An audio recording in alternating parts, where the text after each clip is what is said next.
Vous avez donc aussi dû comprendre comme il est important de cibler vos efforts vers un public particulier. Maintenant, nous allons passer à la façon dont vous pouvez développer un réseau de différents publics en utilisant différents moyens.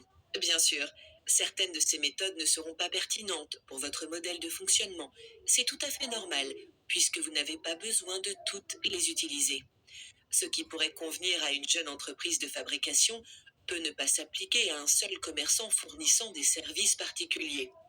La principale chose à retenir en tant qu'entrepreneur débutant dans les affaires est que vous avez beaucoup de techniques à votre disposition pour vous constituer un public. Continuez avec celles qui fonctionnent et évitez celles qui ne marchent pas. Tout d'abord, l'Internet a rendu cela tellement plus facile et plus rapide que jamais.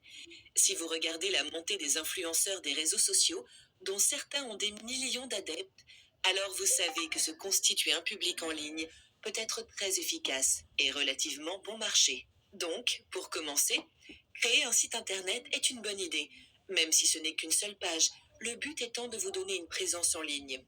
Vous pouvez trouver des sites d'hébergement gratuitement, mais il est souvent plus professionnel de payer un peu pour un espace web qui vous offrira plus de contrôle et la possibilité de supprimer la publicité indésirable de votre site. Avec votre site web professionnel, vous pouvez publier votre propre messagerie de marque, ajouter un blog qui met en évidence vos réalisations et même ajouter des témoignages de clients pour avoir des recommandations en ligne. Vous pouvez également mettre un lien vers les annuaires d'entreprise en ligne pour que votre entreprise soit plus facile à trouver lorsque les gens recherchent sur Internet des produits et services que vous offrez. Bien sûr, vous pouvez également mettre votre site web en lien à des comptes de réseaux sociaux. Beaucoup d'entrepreneurs font cela comme un moyen rentable de faire connaître leur entreprise. L'affichage dans les groupes de réseaux sociaux qui sont susceptibles de contenir des membres de votre public cible est une bonne idée. Si vous offrez des leçons de musique, par exemple, l'ajout de messages dans des groupes liés à des concerts est une bonne initiative. De nos jours, certains entrepreneurs construisent leur public presque exclusivement en ligne, mais ce n'est pas la seule méthode à votre disposition. Il y a bien sûr aussi le marketing direct. Il s'agit d'un processus plus intensif, mais il peut donner des résultats exceptionnels, surtout lorsque votre entreprise est axée sur les ventes. Le marketing direct signifie simplement placer votre entreprise directement face à votre public cible.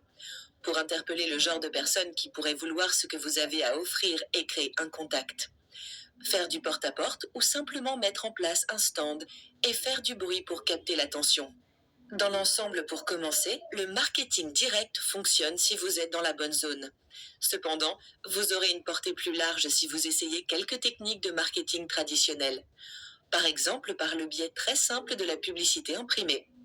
Avoir quelques dépliants imprimés sur votre entreprise et les distribuer dans la rue ou les déposer dans les boîtes aux lettres est un moyen infaillible de faire connaître votre entreprise. Vous pouvez également utiliser des bannières et des panneaux pour faire sentir votre présence lorsque vous faites du marketing direct. Là encore, rien ne vous empêche d'afficher votre marketing imprimé face à des clients potentiels.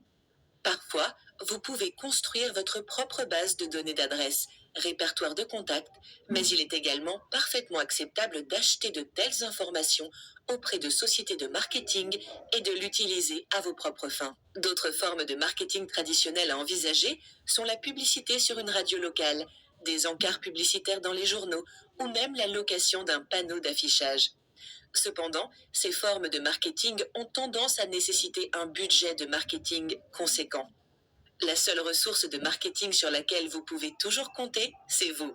Alors pourquoi ne pas vous inscrire à des rendez-vous de groupe d'affaires pour développer votre public en leur présentant votre entreprise? De même, il existe de nombreux salons et réunions des chambres de commerce qui fournissent des plateformes aux entrepreneurs pour faire sentir leur présence et construire un réseau. Participez-y régulièrement tout au long de l'année. Si vous ne maintenez pas votre réseau, alors vous arrêterez le développement de votre public. Si c'est le cas, il finira par diminuer au fil du temps et affectera vos résultats. En bref, se constituer un public est une mission sans fin. Cependant, elle est gratifiante. Alors ne pensez pas que c'est une corvée, mais un élément clé de votre succès commercial futur.